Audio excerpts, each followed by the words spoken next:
Bill, what was killing the growth in the business in the past? Tim, me being the bottleneck, I had to learn to let go a little bit, let my team spread their wings, and not feel like I had to be in charge of every single deliverable that came out the door. So thank you for sharing and being vulnerable. We'll hear how that held them back, as well as more specifically what had to change to free Bill up. We're talking with business owners about the messy middle growth stage. This is where the company has grown, but the owner is working harder than ever because too much is still running through you. Today, you'll hear how Bill is working through team delegation and shared accountability so that growth doesn't keep pulling him into the day to day. Bill owns Liberty Fox Technologies. They are a healthcare focused technology consulting firm. I'm Coach Tim Campsall. This is Self Made is a Myth. And it's my pleasure to welcome Bill to the show today. Hi, Bill. Hey, Tim, how are you? I am fantastic. Well, hey, let's start with, I guess, at the beginning. Stepping into ownership requires a bit of a leap of faith. What made you believe that I can do it, even though you didn't have it all figured out yet? Unemployment. True fact, I worked as a consultant for years out of college. I learned a lot in that process. And then I ended up moving on and working at a startup. And I was really excited about their future. I worked there for about 3 years. And one day our CEO came in and said, "Sorry, folks, we didn't get our next round of funding. You're Oh, all laid off." oh, And I was like, "What?" So that was a major reset for me. Ended up going home and it being on unemployment for a few weeks. It didn't take that long before I was bored of Judge Judy and lunchtime at the bar. Uh, so I decided to start reaching out to people and contacts that I had built, and turned out that some of my previous customers, while working for them, needed help to transition to some new software. mm, I used that as an opportunity to move forward, and from there, referral, and off we went. So it was kind of like I was pushed off the cliff, but I knew I had a parachute. yeah, yeah, fantastic. Well, thank you for sharing, and I'm glad to hear that that parachute was there. So now, after the fact, Bill, what's the biggest difference between what you expected as you leaped into this unknown, and what it's actually been like in terms of ownership? Well, it's been a long 16-year journey. I can't believe I'm saying that out loud, but I guess, I didn't go to school for business. I'm a software developer by trade. I started the business as a software developer with software developers. And as we grew and matured, I had to build those managerial skills, those Mhm. leadership skills. I had them in me, but I Yeah, really had to mature them. And I'm very self-taught from the managerial side of what I do, yeah, and that was necessary for our growth. My software skills are still relevant. I never want to be like the boss who doesn't know how the sausage is yeah, made. sure.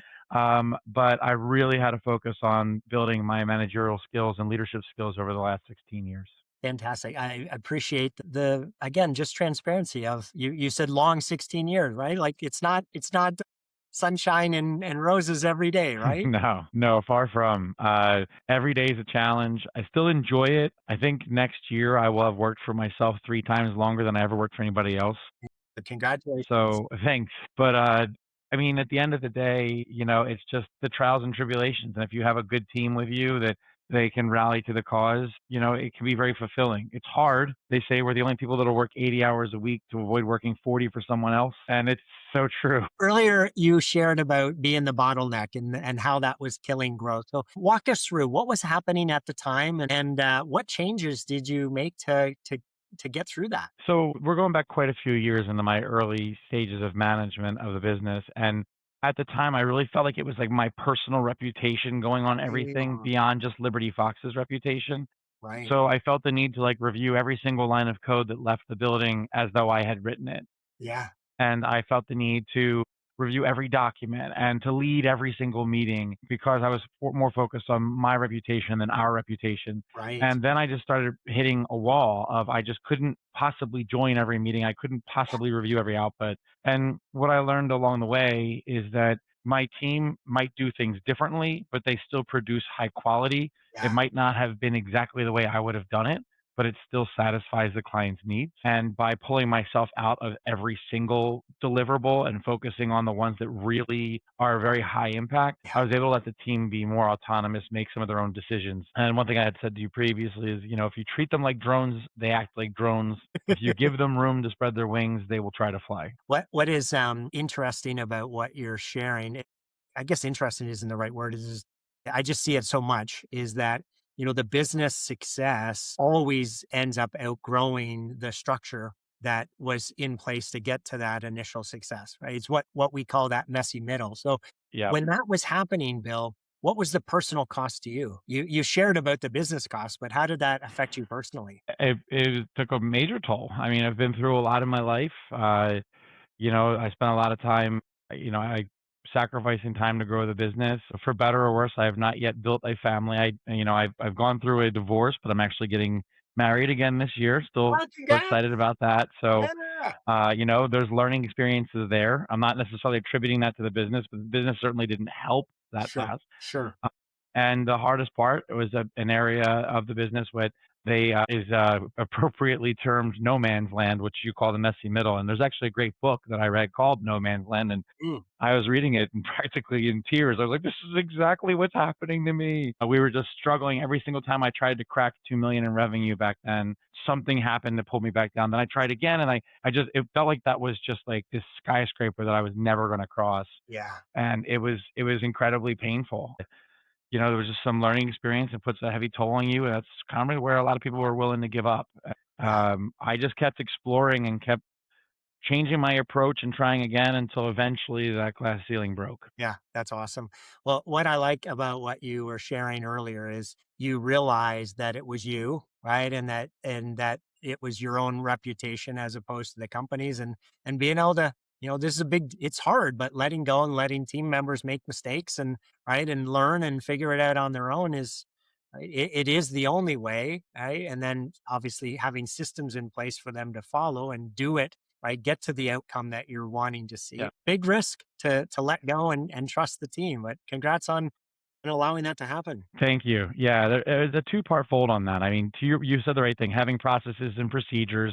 We build our software development lifecycle. We have our company handbook, and we follow those rules. And then part two of that, just for myself, a self-reflective thing that I had to remember. It's extremely rare that my employees can do something in a given day that is so surmountable that we're instantaneously fired, right? Like, knock on wood. I'm not saying that my employees haven't made a mistake and I haven't had to apologize to a customer, but Yeah, yeah, most mistakes, most of the time, are recoverable mistakes. Sometimes the awesome. customer doesn't even have to know about them. Yeah, And when they do, they're understanding. They have HR people and things too.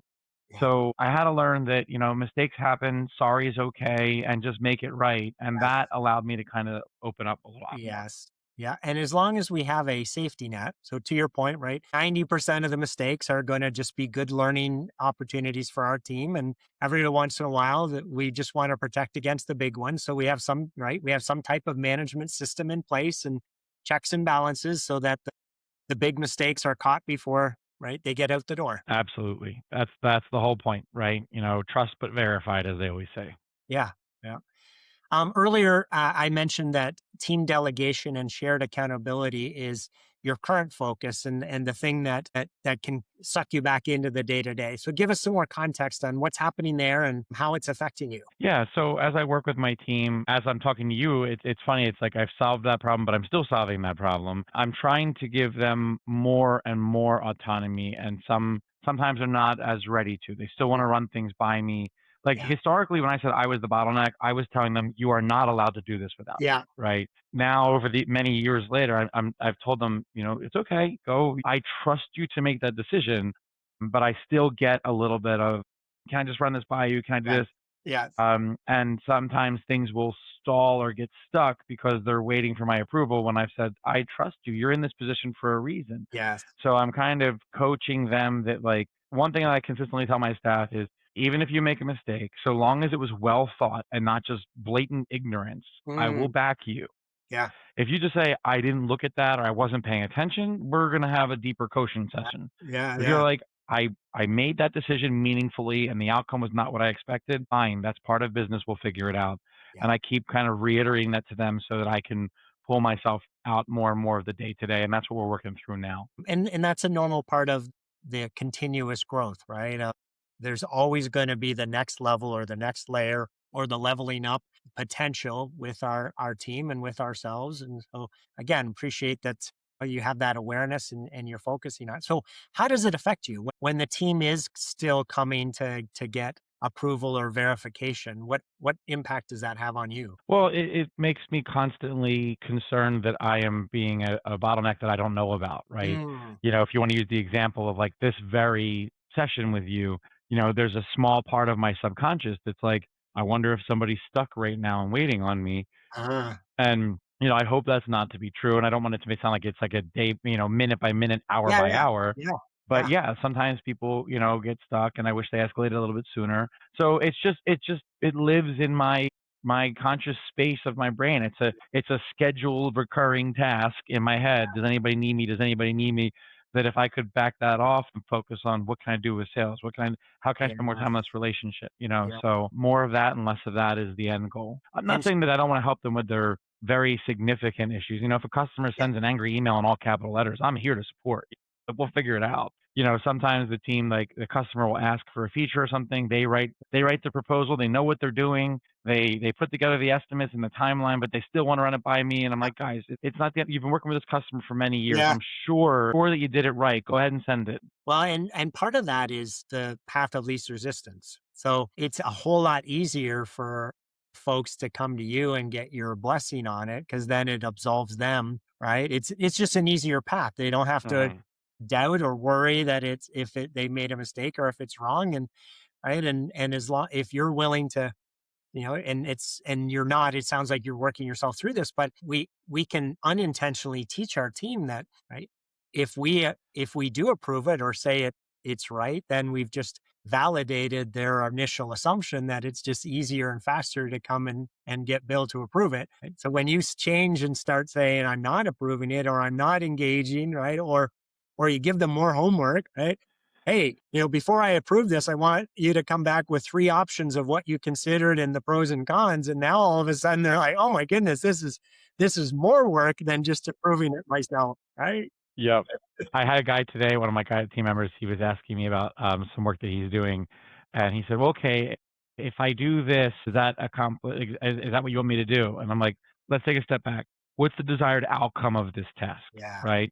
And he's like, well, this, that, and the other thing. I was like, okay, do you feel that those activities are going to reach that outcome? And he was like, well, yeah. And I was like, then you don't need my approval. Proceed. Yes. So, Good for you. That's yeah. awesome. So Bill, on the other side of progress, if it doesn't get fixed, what does it cost the business of having them continually coming to you to approve it? I lose my ability to be the visionary. All right. Um, So if I'm stuck at the helm and I can never look down at the chart, then I don't know where we're going. I'm steering the ship, but I don't know where we're going, and I need time to be the visionary. That's one of the biggest values that I bring to the business. And I'm also part of the sales engineer, right? So when opportunities come in, I build a relationship with the potential customer. I understand their needs. I bring that to my team, and my team does a great job from there forward. But I'm that initial contact beyond just the cold outreach. So between bringing sales opportunities in to keep the team busy, and more so the visionary part of are we using the right technologies? Do we need to pivot to other technologies? How is right. AI impacting us Yeah. today? Where do we need to be involved? I need time to think about that stuff. Yeah. So if I'm telling people yes, no, yes, yes, then I've been diminished down to just being a network packet router, and that's not very useful. Yeah. Yeah. Love it. We have something we call it the entrepreneurial ladder, but everybody starts out as a solopreneur, and then they may hire some folks and become a manager, and then a director.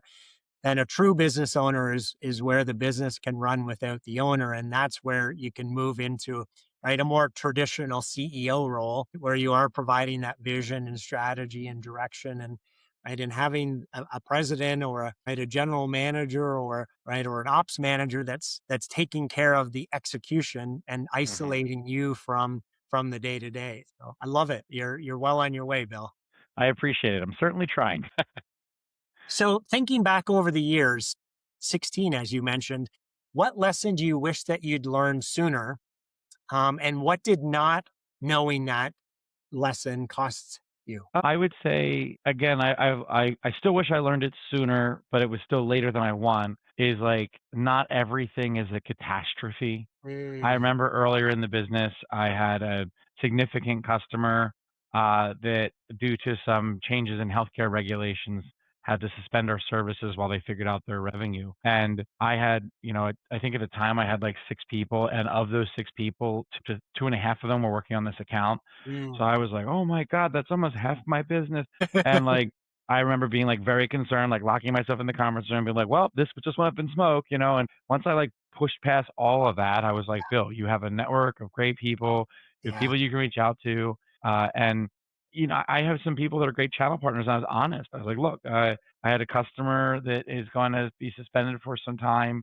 I have capacity. I can do some sweetheart pricing if you have anything on the table right now. And that ended up landing me a customer that was bigger than the customer that went on Oh, pause. wow.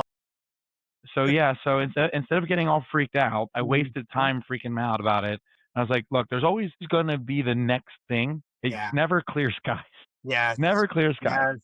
I joke. I've actually joked with my staff many times. I'm not sure if anybody's seen the movie Men in Black, but at one point, Will Smith's like running down the street and he's shooting his gun trying to stop the alien, and Tommy Lee Jones is like, "You can't discharge your weapons in public," and he's like, "We don't have time for these rules. There's an alien," and then Tommy Lee Jones is like, "There's always an alien.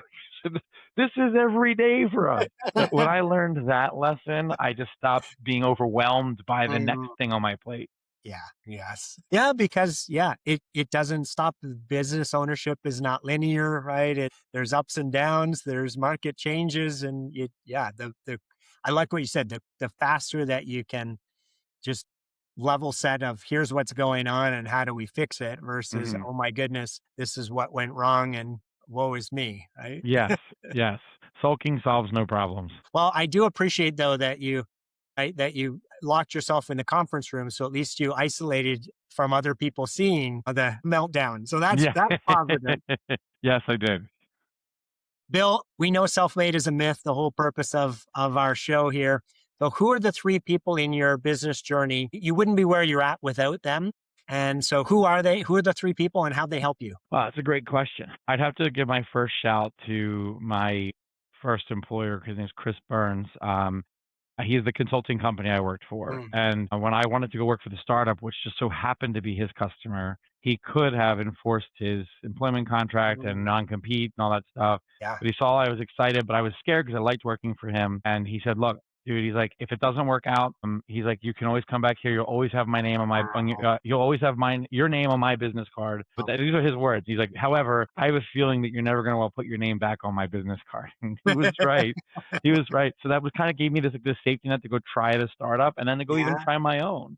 I guess number two would be my first customer. His name is Lakshmi. I'm still friends with him. In fact, we co-own an airplane together now, 16 Oh, years cool. later. He knew that I was a one-man band. He knew that I was just starting off and I had no idea how to run a business. And he still had faith in me and my ability to move forward, and gave me a lot of business advice along the way. Number three, I mean, I would have to go back to, I was kind of maybe cheating a little bit, but I'll go back to my own father. I feel like he instilled a lot of my logical curiosity in me. Mm, There's so many other people. I put my mom and everybody else, but my father's a very logical person, very engineering minded, and exposed me to like software and computers. And he wasn't a software developer, but he was a computer guy, and okay. it got me started early on. Built my first computer at 8, wrote my first software program at 11, and Wow.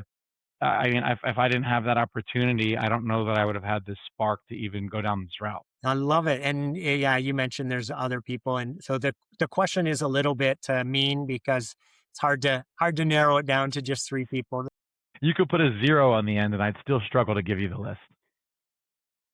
Bill, in your journey when you felt stuck or overwhelmed, what belief about trying to figure it out on your own held you back? And what changed when you allowed yourself to be open to outside perspectives? Well, I think for me, uh, I've always been better at accepting constructive criticism. I don't think that so a lot of people take that as a negative thing, and it's very easy to get defensive.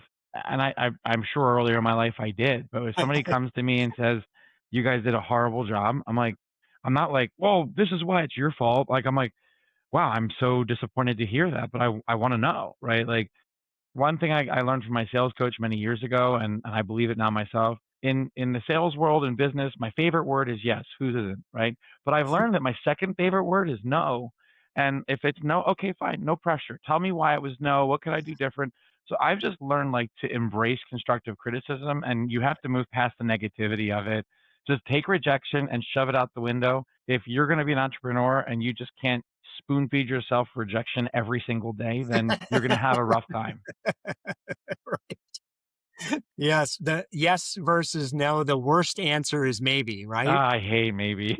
You just say no. I'm not upset. It's really Yeah, yeah. okay. Because maybe wastes everybody's time, right? Because May we keep trying to reel it in and another appointment or another meeting or another follow-up. And yeah, we could have shifted our focus if it was a clear no onto somebody else, right? Yeah, and one fun nugget I have for me was time is the one thing in your life that you'll never get a refund on, so use it wisely. I love that. Yes. So, Bill, thinking through everything that you've experienced and learned and taught, what's what's the biggest piece of advice that you would have for a business owner who's or a pre-business owner, right, who's looking at going out on their own? Well, I think we've touched on a lot of those themes in this conversation. Have thick skin. Know that no matter what you do, succeed, fail, succeed great, it's never going to be what you thought it was going to be ever. Like, just know that now. Whatever plan you have in your head, it's a great start. You're not going to end there. Yeah. And just know your like one thing I've learned over the years is like know your numbers. Like I started my business with just kind of do I have money in the bank, and then I Yeah. learned to understand my gross profits, my net income, my revenue, my cost of goods sold. That was like going back to school. And I have a Yeah. business friend of mine right now that he's younger in his business career. I'm kind of mentoring him, and he doesn't really understand his numbers. He kind of handed over what his bookkeeper handed him in QuickBooks. We sat together for a few hours, and I was like, okay, these are your numbers. If you want to make this much more revenue, this is how many more people you're going to have to hire. Now you Right. know what actually makes it to your bottom line. Can you afford to do this other thing? You can't just live binary on do I have cash? Yes, no. If you do that, you'll be able to plan. And even though I just made a joke about throwing your plan out the window, at least you can put some boundaries on that plan Yeah. and know, can I drop thousands of dollars on this or should I not? Like you can't Yeah. just spray and pray. So just know how your business operates and evolve it. Yeah, planning, it's an interesting thing because the stats would say that most businesses significantly overproject the first few years of their business's growth and then significantly underproject the long term. However, having a plan is still super critical because you need that guidance of what decisions, right, and situations to say yes to versus no to it, right? If you don't have any plan, right? You're just sort of floundering. Exactly. And if I mean, even if you have a target, right? They call it a target for a reason. You don't always hit bullseye Yeah, every time, right? yeah, But you're still aiming in the right direction. And I mean, that's the whole point. Like even when I was struggling through my no man's land and everything like that, I still had a target. I was upset that I was missing it, but I knew why I was missing it, and I just had to right. keep retooling. But the people that just go like, "Meh, this is how my business works." Going back to the guy I'm mentoring real quick, we were talking about if he could bring on, an operator for him to work so he could be more of a CEO. And he's looking at that salary being, a decent six-figure salary and going, there's no way I can afford that. Yeah, And I actually sat down with him and looked at his numbers and helped him figure out that all he needs is four decent new accounts yeah, and then he can afford it. And he was like, yeah, four accounts? I can do yeah, four accounts. I can definitely do that. And it went from like, there's no way in hell to, all right, yes. four accounts. Now I have a target. I got to get four accounts. Yeah, I mean, you mentioned it, know your numbers. Marketing is math. Like once you understand the mathematics, right? It's, oh, well, four customers, that might be, right, 10 proposals and that might be 20 conversations. Like, great, right? Let's break Hmm. it down into bite-sized chunks and get after it. Yep. Yeah, it's important. And if you do that early on, it's so much easier than trying to figure it out later. Sure. Yes. Bill, it sounds like you've been blessed with some incredible people in your journey who have helped you along the way. If they were all here today, what would you want to say to them? Just thank you. Honestly, one thing that from all the people in business that I've looked up to, they said to me what I now say to everybody else. Like, I'm like, I don't know how I could ever repay you. Their answer is go teach someone else, right? Yeah. All this knowledge, all the knee scraping that we go through as entrepreneurs, that's barely taught in school. Even if you go to Mhm. school for that purpose, Yeah. that's not really taught. And that's taught amongst the entrepreneurial Yeah. community. And they say, you don't owe me anything, just do it for somebody else. The reason I'm mentoring this guy is because somebody did it for me. Yeah. And that's the one thing I just want to say for everybody who did it for me. Thank you, and I'm doing what you asked of me. But thank you so much. It's interesting. You just said, you don't learn it in school, and it's so true, right? The education system is designed to create employees, right? It's not designed to help enable and set business owners up for success. And so, yeah, you don't learn all of the other things about business ownership No. through the school system. No, I mean, even just down to how to deal with people and their nuances. Each one of my employees has different things that they're good at and things that they fail at, and areas where they're strong and areas where they're weak. Some people like constructive criticism, others will quit as Yeah. soon as you give it to them. The things I've had to deal with over the years, having to talk to somebody about their hygiene in the past. I mean, it's just Yep. nobody told me like how do you approach somebody and have that conversation with them. It's like it makes you stronger to do it. In the past, there was a department to look after that kind of stuff, right? Yeah, but when you're a small business, you are everything from the plumber to the HR to the bookkeeper. I change the light bulbs in my office sometimes. Like it is what it is, but it has to get done, gets done. Bill, it's been a pleasure chatting with you today. Thanks for being on the show. Thank you so much, Tim. I enjoyed it. For those listening, if you're stuck in the messy middle, there's a way through it and you don't have to do it on your own. Our 2-week training and coaching program is here to help you to get clear on what's getting in the way and how to work through it. The link is in the description. If this conversation resonated, like us, comment on it, and subscribe so that you don't miss the next episode. I'll see you all next time.